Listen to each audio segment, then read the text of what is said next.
ওরা শুধু নিজেদের মান সম্মান বাঁচাতেই ব্যস্ত।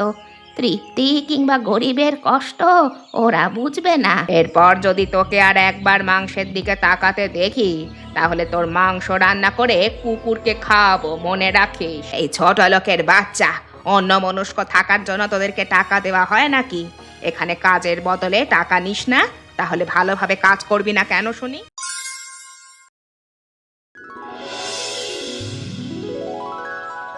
হলোটা কি? এত বেলা হয়ে গেল, এখনো জমিদার বাড়িতে সকালে নাস্তা গেল না?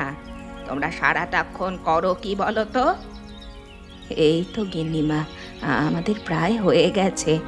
আজকে আবার একটু বেশি খাবারের আয়োজন করতে হয়েছে, তো তাই একটু দেরি হয়ে গেছে। তোমাদের এসব নাটক বাদ দাও, তোমরা কাজে ফাঁকি দাও, আমি জানি না ভেবেছো? আহা, এ কি বলছেন আপনি গিন্নিমা? আমরা কাজে ফাঁকি দিব কেন? সমস্ত কাজ আমাদেরকেই তো করতে হবে। আমি সব কিছুই বুঝি, কাজের লোকেদের নাটক দেখতে দেখতে এখন আমি ক্লান্ত হয়ে গেছি। তারা শুধু চায় টাকা আর টাকা। আমি এখনই করছি, আপনি যান, আমি এখনই খাবার পাঠিয়ে দিচ্ছি। এভাবে কাজ করতে থাকলে ঘাড় ধাক্কা দিয়ে বাড়ি থেকে বের করে দেব, এই বলে দিলাম। এরপর থেকে খাবার দিতে যেন দেরি না হয়। তুমি বলো মা, সকাল থেকে দুজনের পক্ষে এত কাজ করা সম্ভব নাকি? জমিদার বাড়িতে শুধু অতিথি আসতেই থাকে। কি আর করব বল, সব কিছুই তো আমাদের কপাল। এই বাড়ির কাজ আছে বলেই তো খেয়ে পড়ে বেঁচে আছি। তুমি দেখো, আমি এমন কিছু করব যাতে এই বাড়িতে আমাদের আর কাজ করতে না হয়। আমি অবশ্যই আমাদের ভাগ্য বদলাবো। সেই ভাগ্য কবে বদলাবে তার তো কোনো ঠিক নেই। সেই পর্যন্ত ভালোভাবে কাজ করে যেতে হবে। হ্যাঁ, এখন চুপচাপ কাজগুলো সেরে নে। এ কি মা, এই কয়টা ভাত কেন? আজকে তো বেশিরভাগ থাকার কথা। আজকে জমিদার বাড়িতে অতিথি এসেছিল। ভাত আনার সময় গিন্নিমার সাথে দেখা হলো যে গিন্নিমা আমাকে বেশি ভাত আনতে দিল না, এই অল্প কয়টাই দিয়েছে। আমাদের হিসেব মতোই আজকে অনেক ভাত বেঁচে যাবে। তাহলে আমাদেরকে একটু বেশিরভাগ দিলে কি এমন হতো? দেখবে ওই ভাত কালকে সকালে ফেলে দেবে। তা তো অবশ্যই দেবে, আমরা গরিব মানুষ তো মা, তাই আমাদের ক্ষুধা তাদের কাছে ক্ষুধা মনে হয় না। হায় রে, কয়টা ভাত নিয়েও মানুষ এমন করতে পারে? মানুষের ক্ষুধা মেটালে মানুষের এত সমস্যা কেন? থাক মা, এসব নিয়ে আর ভাবনা চিন্তা করে কাজ নেই। এই ভাত কয়টাকে ঘুমিয়ে পড়, কালকে সকালে আবার কাজে যেতে হবে। এমন কাজ করেই বা কি লাভ মা? কাজ করেও তো ভালোভাবে খাবার জোটাতে পারি না, না খেয়ে দিন কাটাতে হয়। দিনের মধ্যে যে একটা বেলা খেতে পারি এটাই অনেক। যদি কাজ বন্ধ করে দেই, এইটুকুও খেতে পাবো না। তুমি সব সময় এমন করো, আমার কোনো কথাই তুমি শোনো না। একদিন আমি সবাইকে দেখিয়ে দেব, তুমি দেখে নিও। ঠিক আছে ঠিক আছে, এখন তাড়াতাড়ি খেয়ে নে দেখি। আমি একা কেন খাবো? তোমাকেও খেতে হবে মা। আমি একা খেতে পারবো না, চলো দুজনে মিলেই খাই।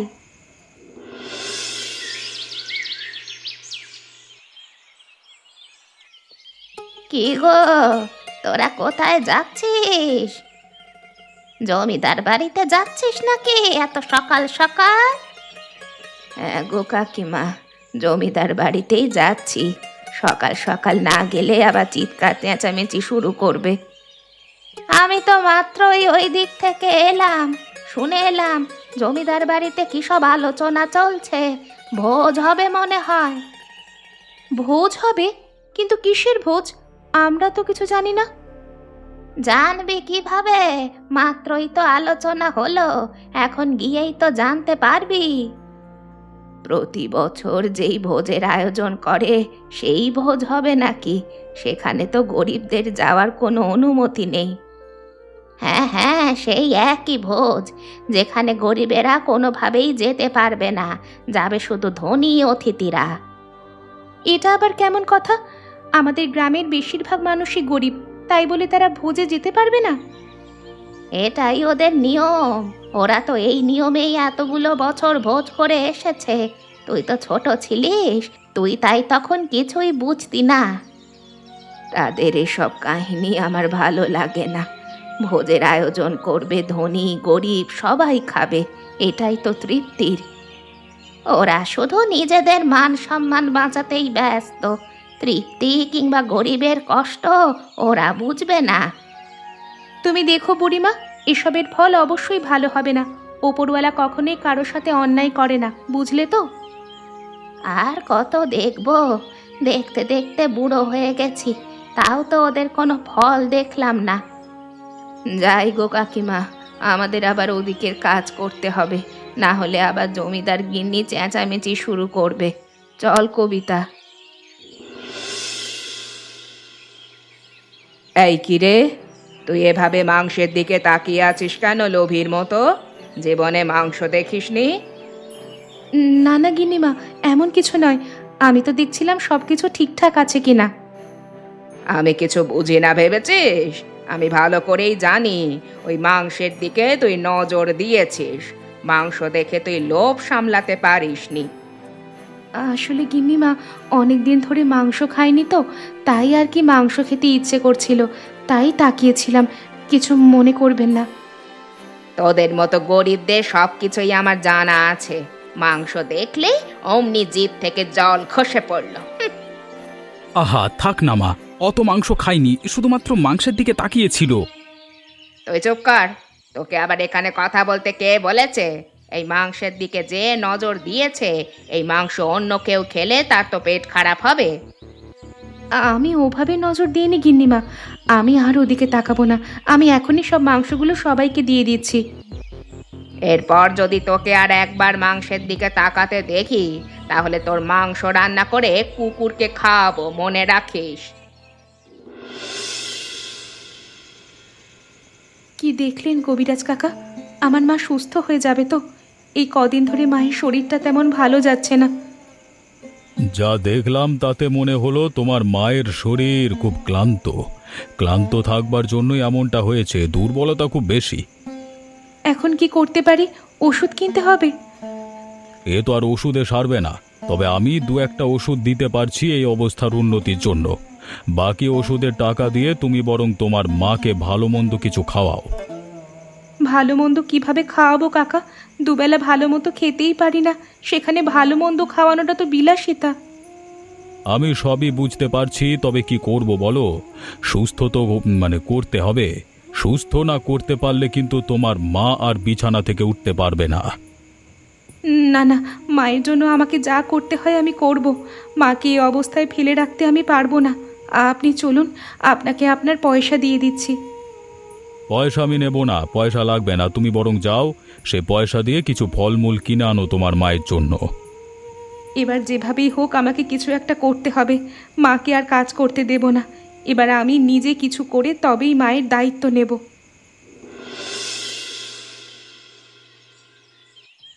এই কিরে, তুই কি করছিস?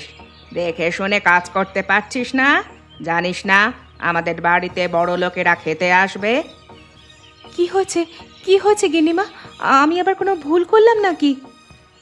ভুল করলি মানে? দেখতে পাচ্ছিস না এই যে ধোয়ার কাজ করছিস, এখনো ময়লা রয়ে গেছে। এই ময়লা থালায় খেতে দেওয়া যাবে নাকি? আসলে আসলে আমি অন্যমনস্ক ছিলাম তো, তাই বুঝতে পারিনি। আমি এখনই আবার সব ভালোভাবে ধুয়ে দিচ্ছি। এই ছোট লোকের বাচ্চা, অন্যমনস্ক থাকার জন্য তোদেরকে টাকা দেওয়া হয় নাকি? এখানে কাজের বদলে টাকা নিস না, তাহলে ভালোভাবে কাজ করবি না কেন শুনি? আরে মা, কাকে কি বলছো তুমি? ওরা এসবের কিছু বোঝে নাকি? কখনো কোনোদিন কোনো ভোজে নেমন্তন্ন পেয়েছে নাকি? ঠিক বলেছিস, এই ছোট লোকের বাচ্চাগুলোকে কাজে রেখেও ভুল করেছি আমি। এভাবে বলবেন না গিন্নিমা, আমরা তো সব কাজ নিজেরাই করি, সমস্ত কাজ নিজেরা সামলাই। তোদের দিয়ে আর হচ্ছে না, এবার তোদের পরিবর্তে অন্য কাউকে কাজে রাখতে হবে। এদিকে তোর মাও তো আজকে কাজে আসেনি। মায়ের শরীরটা খুব খারাপ, বিছানা থেকে উঠতে পারছে না। মায়ের কাজগুলো আমি নিজেই করে দেব, চিন্তা করবেন না। এদেরকে নিয়ে পড়েছি আমি মহা যন্ত্রণায়। ভোজের আমেজটাই নষ্ট করে দিল। আর কথা বাড়িয়ে লাভ নেই, চলে এসো তুমি। ওকে ওর কাজ করতে দাও।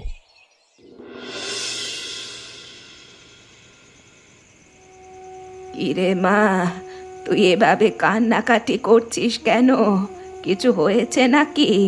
জমিদার বাড়ির লোকেরা তোকে কিছু বলেছে?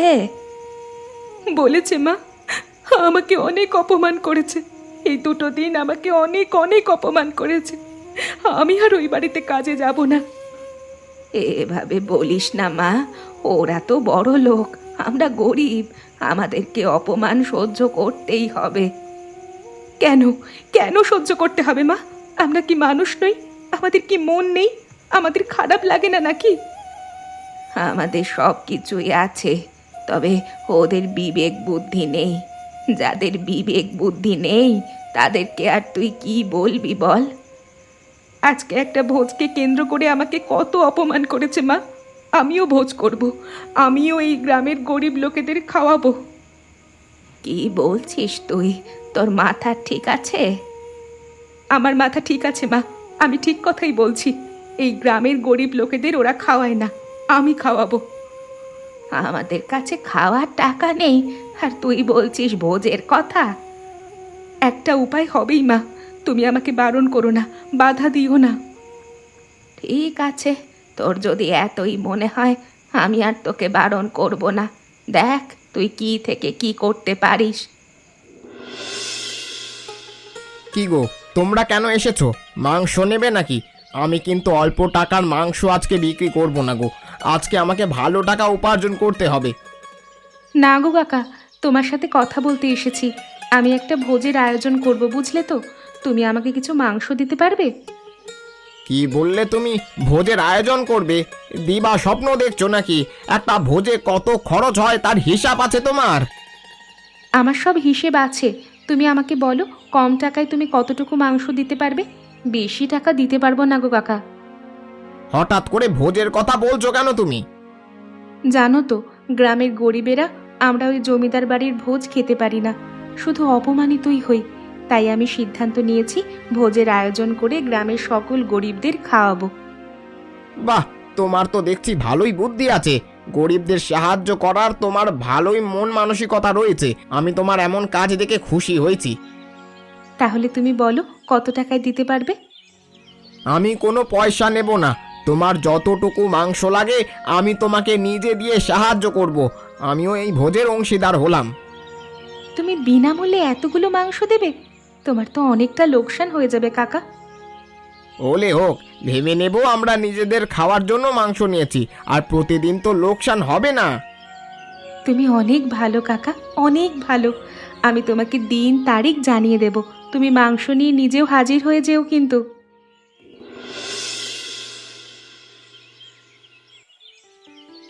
অগিন্নিমা, শুনেছেন ব্যাপারখানা কি হলো? আপনাদের দেখাতে আপনাদের যে বাড়িতে কাজ করতো ওই মেয়েটি, ওরাও ভোজের আয়োজন করছে। কি বলে? ওরা আবার ভোজের আয়োজন করবে কিভাবে?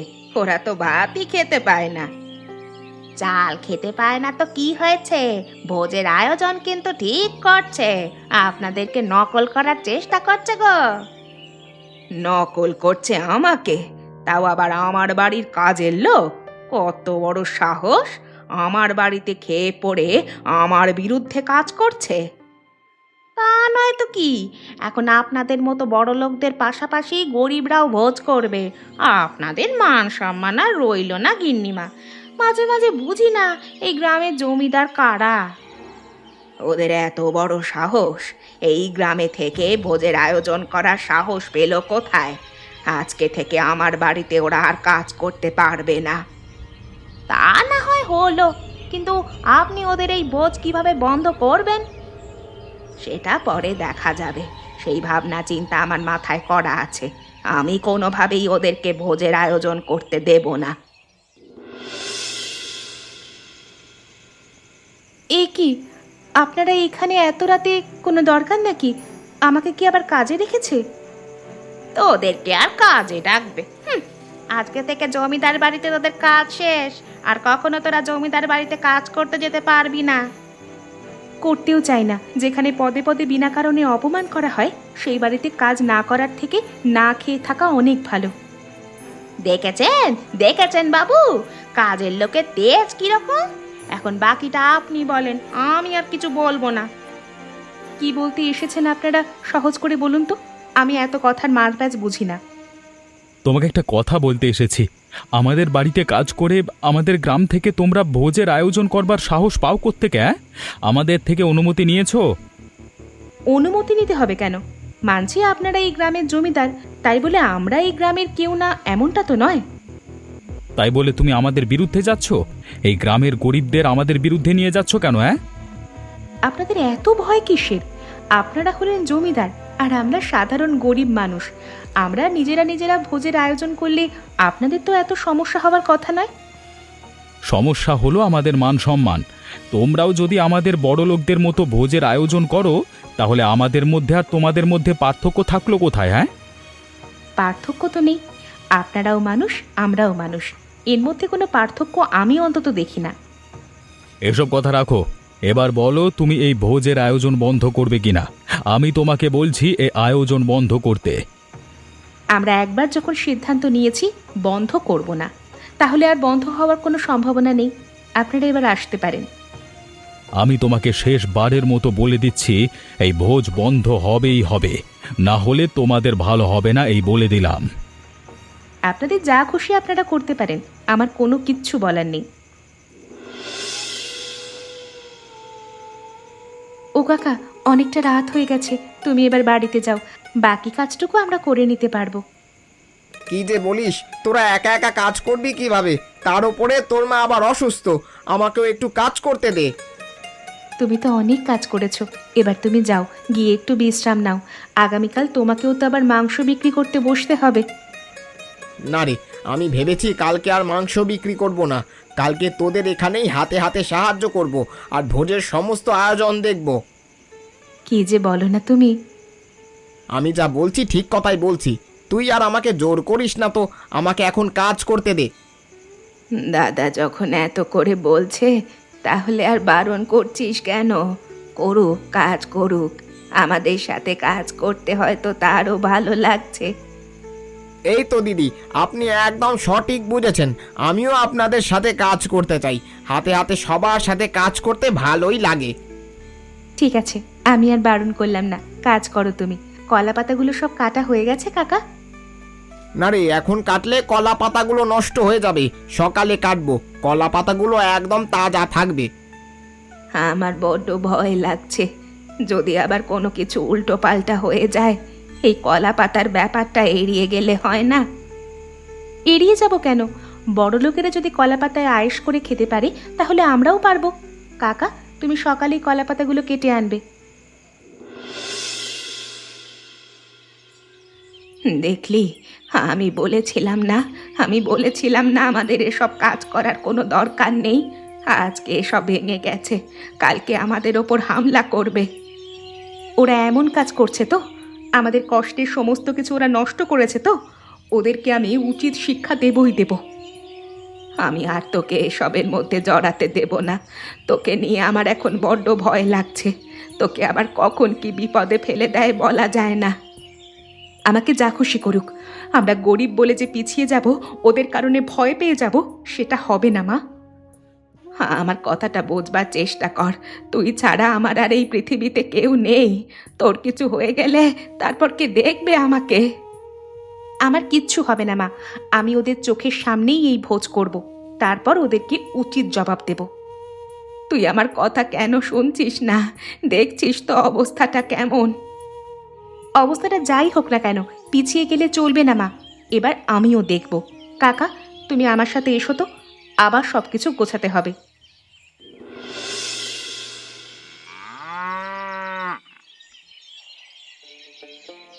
বাবা গো বাবা, কতদিন পর এভাবে কলা পাতায় মাংসের ঝোল বেড়ে আয়েশ করে খাচ্ছি।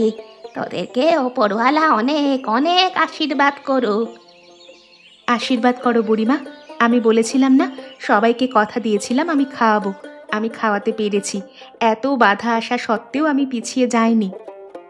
আমরা গ্রামবাসীরা সবাই তোদের পক্ষে আছি, এবার ওই জমিদারের লোকেরা যদি কিছু বলতে আসে, তাহলে ওদের খবর আছে।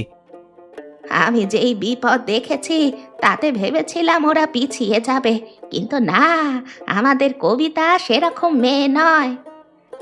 আজকে আমি এই গ্রামের বড়লোকদের পাশাপাশি গরিবদের সম্মানও বাড়িয়ে দিয়েছি। তবে আমার মনে হচ্ছে এই ভোজ এত সহজে শেষ করতে দেবে না ওই জমিদারেরা। ওরা হলো অত্যাচারী জমিদার, অবশ্যই তোদের কোনো বাধা দেবেই দেবে। তুমি চিন্তা করো না, এবার যদি বাধা দিতে আসে আমিও বলে রাখছি, ওই কসাইয়ের হাতে কত জোর সেটা আমি দেখিয়ে দেব। খুনোখুনি করতে হবে না গো কাকা। এবার ওরা যদি আসে আমি ওদের এমন কথা শোনাবো যে মুখ লুকাতে পারবে না। আমরাও সেটাই চাই। এই গ্রাম আমাদের, আর এই গ্রামে এভাবে অসম্মানের সাথে আমরা বেঁচে থাকতে পারবো না। এবারের একটা বিহিত চাই।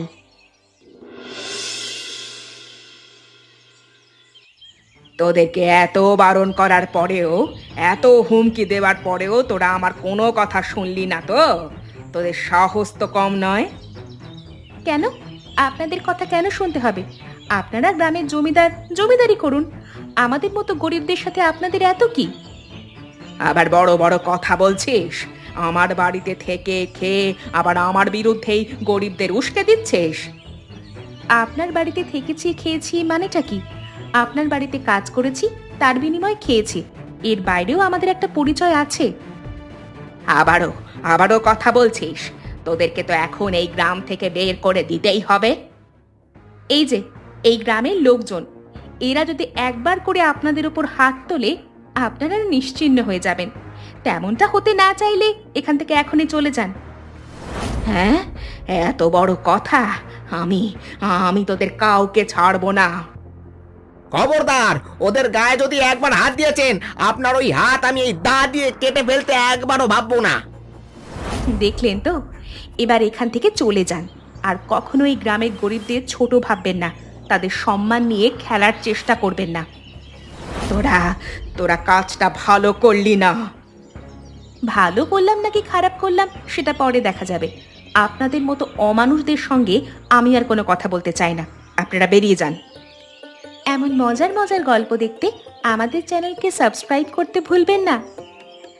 আচ্ছা বলো তো বন্ধুরা, এই গল্পে কোন পাতায় খাওয়ার কথা বলা হয়েছে?